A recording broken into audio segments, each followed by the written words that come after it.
I say to Elsa backstage, right, Elsa Garrison, am I saying your name right? Says, yeah, but people just call me Elsa. I said, why is that?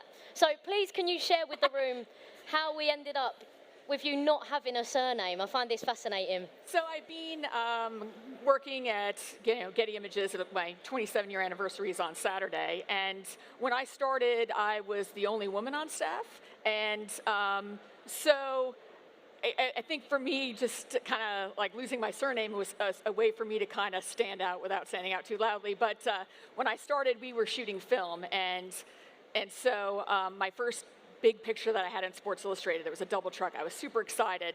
They misspelled my first name and my last name, and so like suddenly my name became Eli, and then like my last name had like a bunch of extra characters in it. I'm like, come on, So I thought I joked like maybe we should start off with Elsa first, so we can figure out like that's a real name, and I kind of said it kind of jokingly, and next thing you know, I shot a Stanley Cup Finals, and I had another double truck in Sports Illustrated, and it just said Elsa behind it. And then from then on, it kind of stuck, and so it's kind of owned it that way. I grew up in Minnesota, so Prince was a one-name wonder. I figured, I can just channel my inner Prince, So. Well, you've got a surname today, so yeah, thank you so much for being here. I mean, we're really wanting to get the presentation on the background because we want to be able to show everyone your amazing work. I'm not sure what the turnaround will be on that, but we definitely want to keep it going, yeah? Okay, perfect. So, we'll start with you then, Elsa. Maddie can join us in a sec. Tell us more about yourself and your career so far as a photographer. So I started out in Los Angeles, and my first introduction to World Cup was the 99ers, and the final was at the Rose Bowl, and I had never, growing up in northern Minnesota, it was very hockey oriented, and to me that was, when I moved to LA, that was my first experience shooting football or soccer, and I loved it. It was just there's just so many layers to the game that as a photographer, it's really just fascinating, and I've been hooked ever since. Like the first, my very first soccer match was like the Women's World Cup final in '99, and I was there in a support fashion, but then it came to penalty kicks, and they're like, all right, we need you to come out, and so I had my assignment, and just shooting like that last overtime and in penalties, it was like, I was like, this is cool. This is something that, I want to do more of, and but I cover a lot of different sports. I've lived in Los Angeles, St. Louis, Boston, and now I'm based out of New York, and so it's just, I have the greatest job in the world. Yeah. I mean, no wonder you stuck with it if that was your first interaction with photography. I can imagine that was a moment. And Maddie, was it a similar start for you? Where did your journey begin? So I grew up playing soccer when I was a kid, and one of the dads on my soccer team would take pictures of us at age 8, 9, 10, and so on, and I just thought that was the coolest thing I'd ever seen. And the stars aligned. It's such that he's a New York Times photographer who covered the Olympics and the World Cups and all these events. So ever since I found out this is a job that you could have, it's the only job I've ever wanted. So I just kind of took off and ran with it the best I could. But also, my love for soccer came from, like I said, playing, and we would go watch the Washington Spirit play. I saw Mia Hamm play, and really was so drawn to that. And so it's such a dream come true. I've had to pinch myself. I've been in the winner's locker room or dressing room now twice with the U.S. when they won in 2019, and Spain most recently, just thinking, of course you're focused because it's your job, but at the same time taking a second to think, this is really exciting. Yeah. This is so wonderful to experience, and I'm so happy because the work that goes in for all these athletes, and they get to really just blow off steam and enjoy it, which is great. Amazing. So it was like a moment that triggered you to then fall into the photography world. And how important is it to do panels like today where you discuss your passions? Because you're right, until you saw your friend's dads, you didn't know that this was an option for you. So it's important, right, to have these voices. Definitely. And as females, I guess, photographers as well, is that an underrepresented area? I mean, educate us on that. Well, I mean, Elsa could speak to it historically. I think that certainly when you come into sport, there are more men than women inside of it. But it's interesting because I really think there's starting to be a massive change, and the numbers are starting to even out. It's still not close to 50-50, but certainly when I was in school, I studied photojournalism, 75% of the class were women. Amazing. And now a lot of the interns I see and the kind of lower starting level jobs, it is closer to 50-50 or more women sometimes. So I would say if you look at the pitch for a World Cup final, the vast majority will be men. I'd be interested to see what it's going to look like in 15 years. Yeah. Amazing, refreshing to hear. Oh yeah, and then when I first started, like, so when I was living in Los Angeles, like most of the time, you know, it's in bigger cities you'd find some other women photographers, but if you're in a smaller market, I'd be the only woman on the pitch that wasn't part of the support team, or, you know, just, and sometimes you just kind of look around and you're like, oh God, you know, you kind of, that imposter syndrome kind of kicks in a little bit, like you're like, what am I doing here, you know, and then, but it's just, having that drive and that passion to do something that you love is kind of what's carried me over, and I know that I'm good enough to belong, and so I kind of hold on to that and stick onto that. Oh. But it's interesting to see the shift in even like team photographers, that there are more women doing that. There are more women shooting for leagues, for newspapers, magazines, websites, and it's been really kind of interesting to see, like, from when I started 27 years ago till like now. Like I shot a New York Jets game the other day. They have like 3 women on staff. There's like a couple of women that work for the NFL. Like it was cool to see. You know, that's not something that was as norm. Amazing. What are your favourite parts about covering these global sports events? Like, what are the moments that stand out for you the most? Elsa, yeah, we'll start with you, Maddie. I mean, I think I kind of split it into categories in my mind. Covering the events are amazing because we get to work as a team. You know, I love the aspect of, okay, it's the World Cup final. There's going to be 15 or 16 of us. Where are we going to be? What is our plan? How are we going to get the most comprehensive coverage? And we're able to do that, particularly with soccer, because we're in partnership with FIFA. So for example, we'll have a team of Getty editorial photographers as well as FIFA photographers there, which they can see in a minute. But the different access and the planning that comes together to make that collection is really impressive. And then from a photographer standpoint, my favorite is these types of moments. To me, I feel a really heavy responsibility as somebody who, I don't take lightly the work that these athletes have put in to reach that point. And I want to show the people who are watching, who are fans, their families, everybody, look at this intensity, look at this work paying off in wins and in a loss. So those are my favorite pieces of it.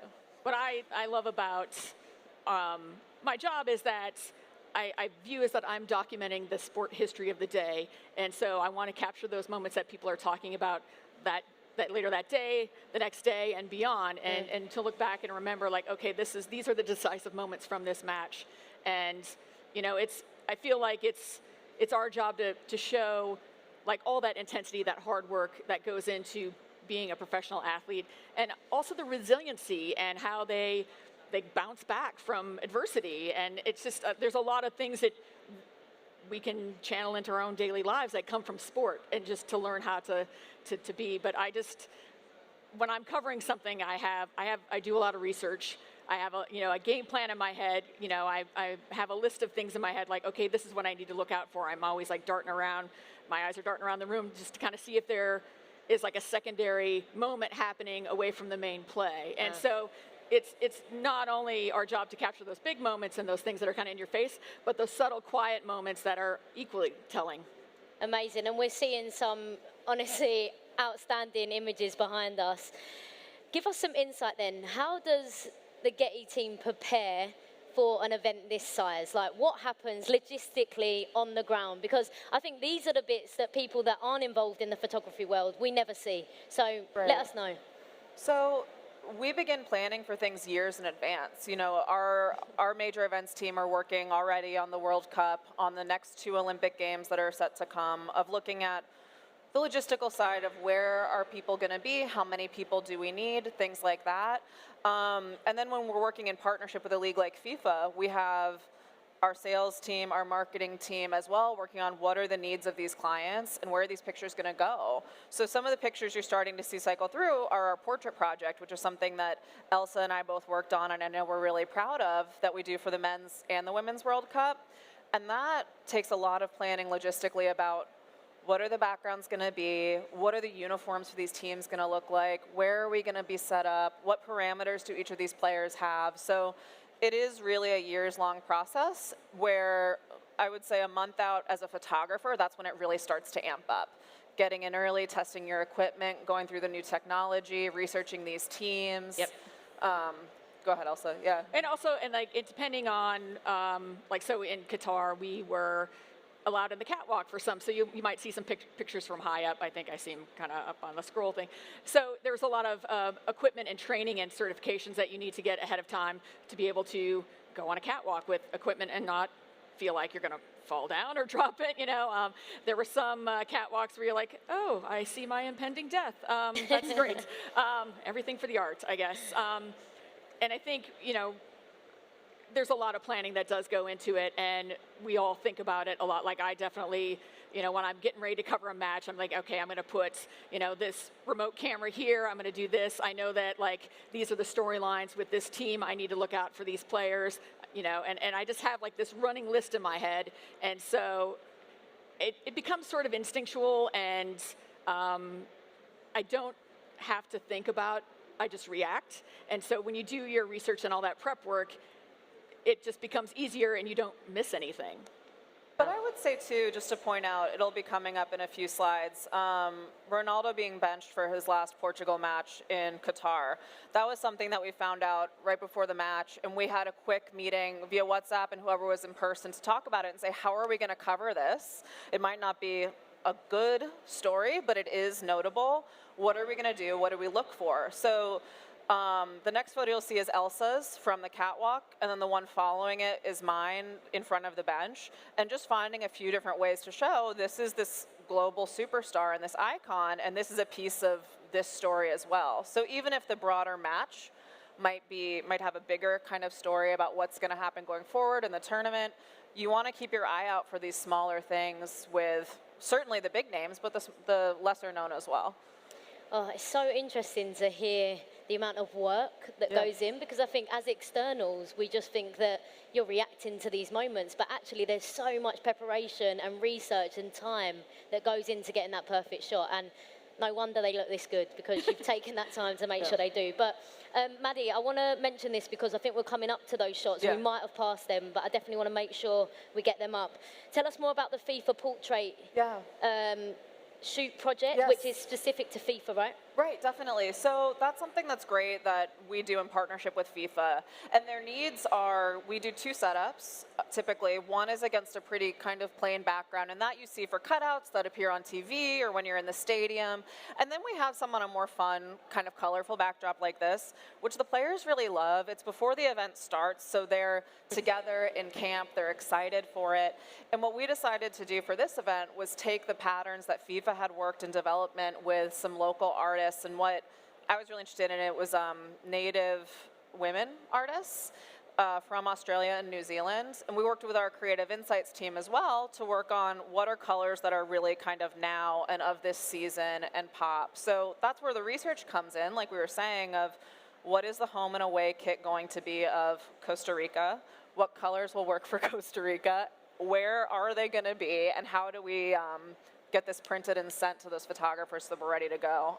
The next picture you'll see is against that plain background I was mentioning, and this is something that's a pretty straightforward photo, but if you think of where these go and the demands, this is something that, you know, most leagues and teams around the world shoot this style so that it can be cut out and used so many different ways, which is important too. And we saw a lot of it, like, not only the players had access to these images to use for their own socials, but like, you know, when FIFA would use it on their social platforms to kind of pair up matchups, and so they do the cutouts of, like, you know, this team's taking this team, and then they, you know, kind of make the branding around the event that way. So.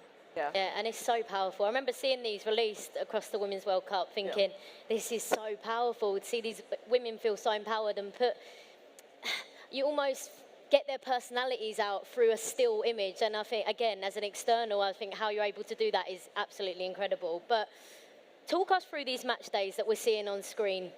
On the pitch, off the pitch, what's that experience like as a photographer?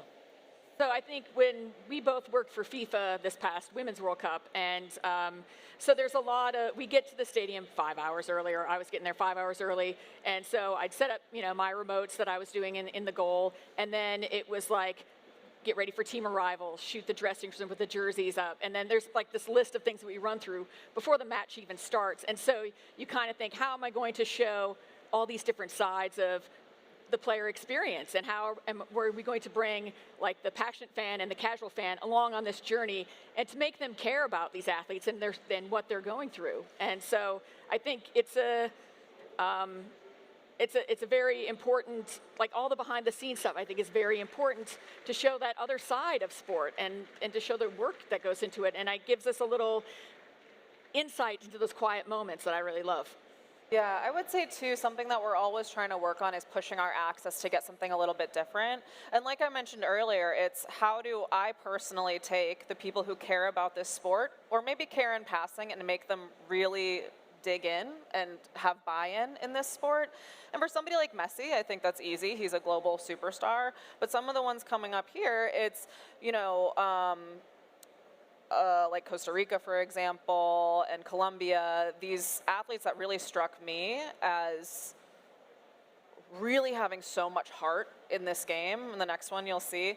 And pushing of where can we go? Can we go on the field before the match? Can we shadow the Steadicam during the anthem? Yeah, this is the photo, right? Yeah. That's passion. And this is the match they lost. And the thing is, too, that I really respect about these players, particularly I've noticed the women, they understand that we have a job to do as well. And they've said that. And they know that we're showing their experience and spreading. Yeah, and I think, you know, maybe we were lucky enough to be out in Australia for the Women's World Cup, and, you know, Colombia being a prime example of a team that you could feel the passion, you could feel the emotion every game, the fans. But you guys being able to actually capture that, it really does make you feel like if you couldn't make it out in Australia, you could actually see that come through the image. And the one we saw previously really does summarise the passion that they had throughout the tournament. But talk to us about the tournament a little bit further. How do you approach each stage? So are group stages different to knockout stages? What's the differentiation there? It's very similar. Like, I think I always feel like I idle at 75. Like, I'm always like ready to go, you know, and everything, you know, I'm either doing it or I'm not. There's not really, you know, I don't think a group stage match is any less important than, you know, a knockout stage match in my approach. You know, obviously in the outcome it's slightly different. But I think when we get to knockouts, we need to plan for the penalty kicks if it goes into that extra time. Like, what is our game plan? Because, you know, when they determine which goal the penalty kicks happen, you got to adjust your game plan on the fly. And so having those discussions ahead of time so we know exactly within a split second, okay, this is what's going to happen, this is what we're going to do, this is how we're going to cover it, this is how we're going to capture everything. I would say, too, sorry to interrupt you, just because this picture is up on the screen. This was something that does differ is the amount of staffing as we move forward in a tournament. For a group stage, it might be 1, 2, 3. When it comes to the finals, there's so many more. So that having Messi on somebody's shoulders was something we actually sat and talked about as a group and referenced, okay, when was the last time this happened? This Maradona photo that everybody has seen. There's a chance this moment will happen again. What is our plan for making sure we have this amazing photo? And this is mine from the catwalk. I'm sure you've all seen my colleagues down under the goal where he's up on the shoulders. So that was something we sat and talked about, of nobody leaves the field until Messi's off the pitch. If they move, where are we going to be? If you're in the catwalk, I had 2 lenses, one for the game and a tighter one for after, just to focus on him. So these are things that, you know, the historical kind of archive knowledge of, you know, football in the past, sports, the experience. This is your photo, you said? Yes. Yeah. So what are you doing? Are you on someone's shoulders? No. How have you caught that? I don't know. So that was like what Elsa was talking about, is we had this special training that, you know, I had a full kind of harness situation and a 600 millimeter lens that's about this big. Wow. And that was part of our game plan of, okay, if Argentina wins, you know, like I said, I switched lenses to that really tight lens to make sure we stay on him from above. So the camera down here on the bottom, or we're blocking a little bit, are some of my colleagues as well. And then it was like, okay, they're going to stay here. We have somebody a little bit farther up, 2 of us from the catwalk to make sure, you know, and that's just a if it happens moment. And we're really lucky it did. And we had so many different versions of it. Yeah, which was great. Yeah. This probably moves us in nicely, actually. So would you say this is one of your favorite shots? If we speak about favorite shots, are they on the presentation? Can you show us? We want to see.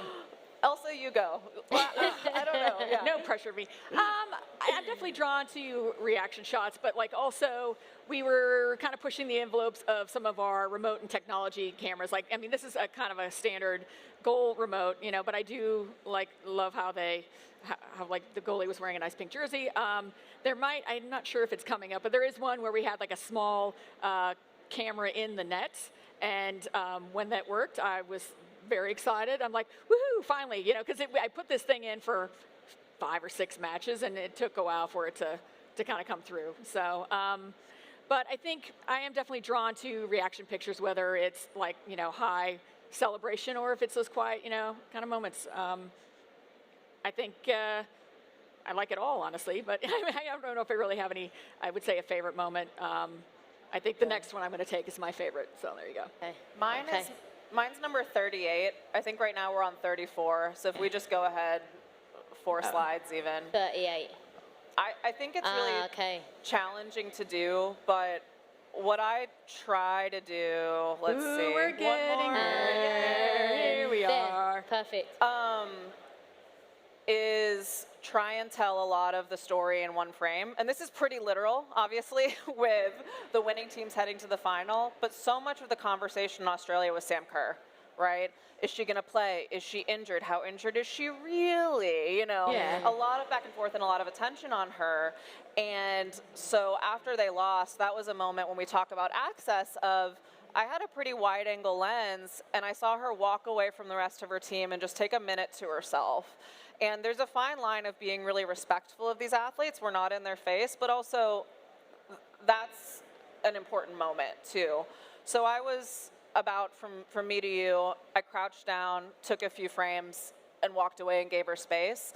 But I was happy to she used it on her Instagram as well, and that's the type of thing where I don't personally care that much about likes or that type of thing on the work, but I was happy to see that to her it resonated. To her it was something that illustrated how she felt in all of the work that they'd put in, the excitement around the Matildas, and being so freaking close to that final. I know. I mean, I've got to say I felt sorry for her, but obviously as a Lioness fan, Yes, of course. It was great for you, yeah. you know, I can't. Of course. But that was an incredible match too. It was just great. Yeah. Yeah, but I know you want to be humble and understand that, but out of the thousands of photos that Sam Kerr could have posted, she chose yours. So that must feel special in the moment when that happens. It feels good, but it's also something about, in the States, we're mostly working around these NBA players, NFL players who I love, and I love covering those events, but they're really brand oriented, and it's tough to get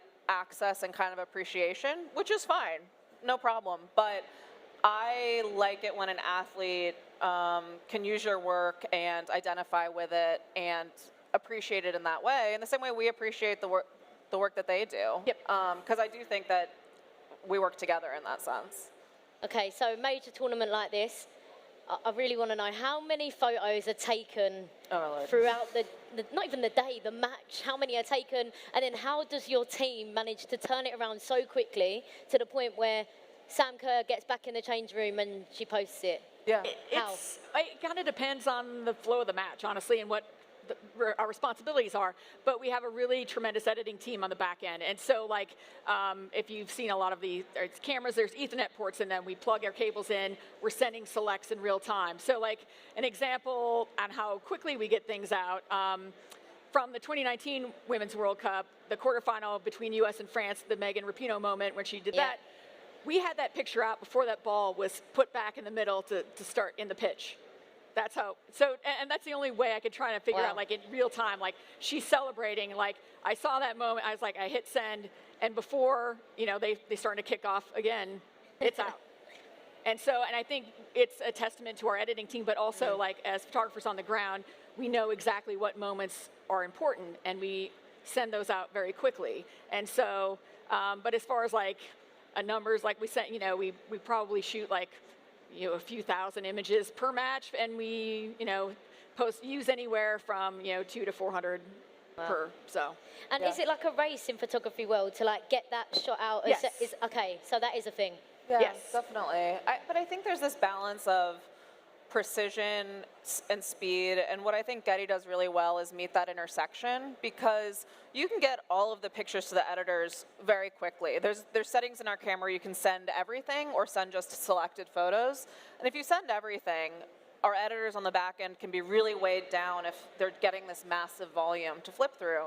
But our photographers, like Elsa was saying, can pick that moment, and if they're just getting one or two, then they can send that so much faster by cutting down those steps there. So there's a few ways we go about it, but like Elsa said, I mean, it's interesting because now our editing teams are remote. They might be in a different country. Yeah. And sometimes I Venmo them some money to go get dinner or something because we really appreciate it. Yeah, and well, it's also too, like, as photographers, there's not a lot of post-production that happens. Yeah. I nail down my temperature balance, my exposure, so it's pretty much perfect. And maybe there's a light cropping that they do, but you caption it and it goes out. So I think that's a thing that also kind of sets us up apart as well, is like it's out of the camera, it's pretty much ready to go, and so that helps with the speed tremendously.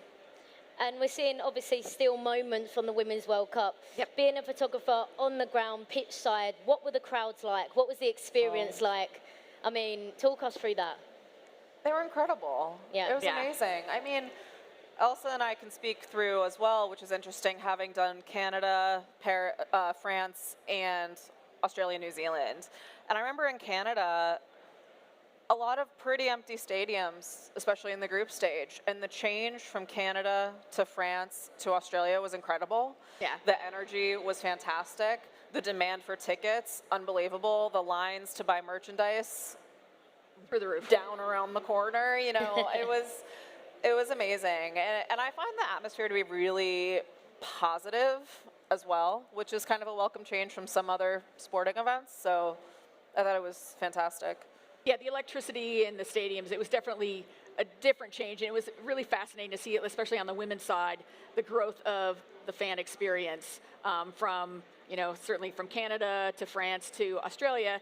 And what I think is interesting, and a lot of us had talked about, is we are going to look back on this past Women's World Cup in Australia and New Zealand, and that's going to mark a turning point in how women's football is covered and how it's appreciated, and the fan engagement. I think someone within FIFA was talking about like how their fan engagement on all their social platforms was up, like was double from what it was in France, and France was record breaking.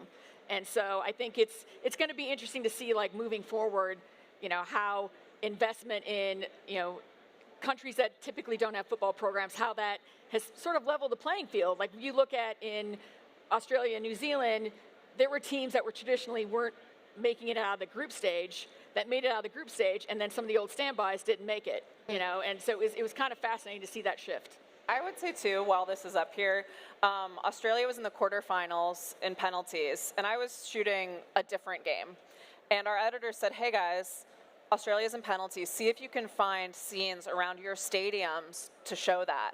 And I started hearing screams from down the hallway, and I was like, what is happening? So I open, these are the player escorts and the ball kids losing their minds. No. And the thing is too, is I think I think it's an easy and frankly kind of lazy thing that we hear a lot of, like, oh, the young girls are so into the women's football.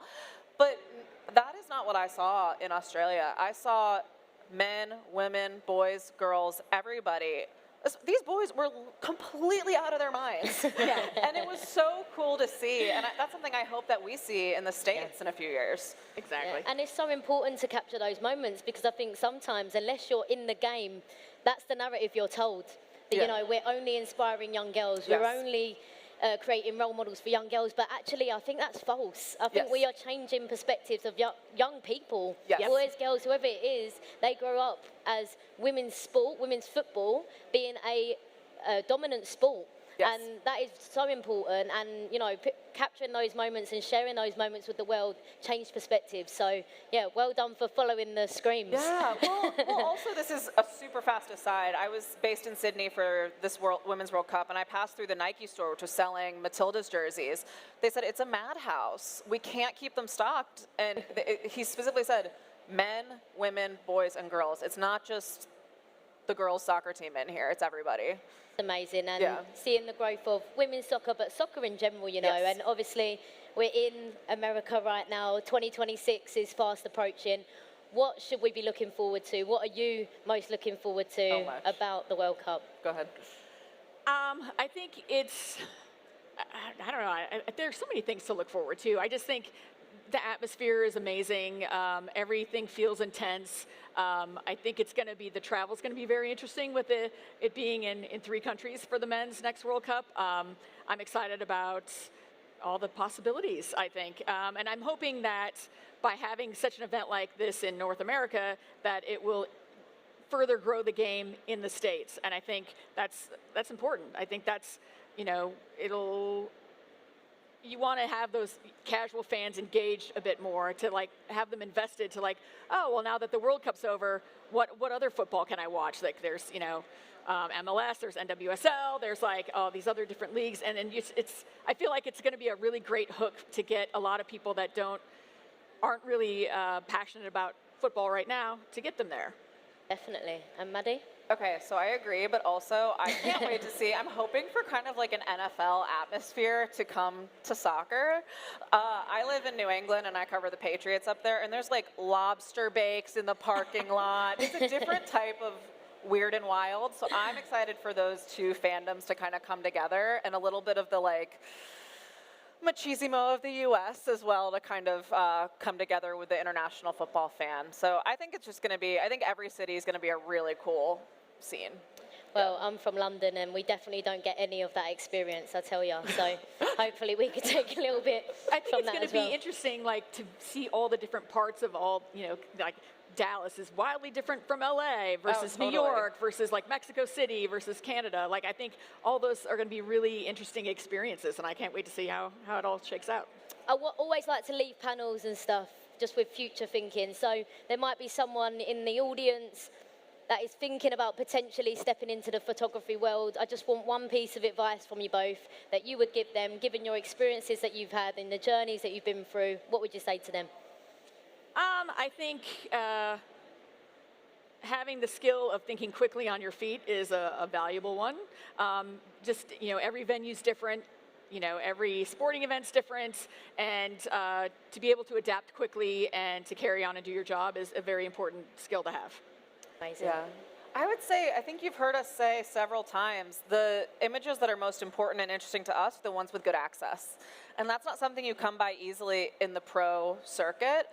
Sometimes I wish I could go cover a high school football game, so that's where I tell everybody to start. Start with where you're at, whether it's, you know, university access, high school access. Make these pictures inside the dressing room, because that's not going to happen at the New York Knicks unless you're with the team. Oh, no. So, and well, even if the team photographers, I know they don't get that either. So shoot as much as you can, and send your work to Elsa and I to take a look at. Okay, Exactly. perfect. Okay, thank you so much. That is perfect on time as well. Thank you. Massive round of applause. Elsa, Maddie. Thank you. Appreciate Thank your you. time. Thank you so much. Thank you.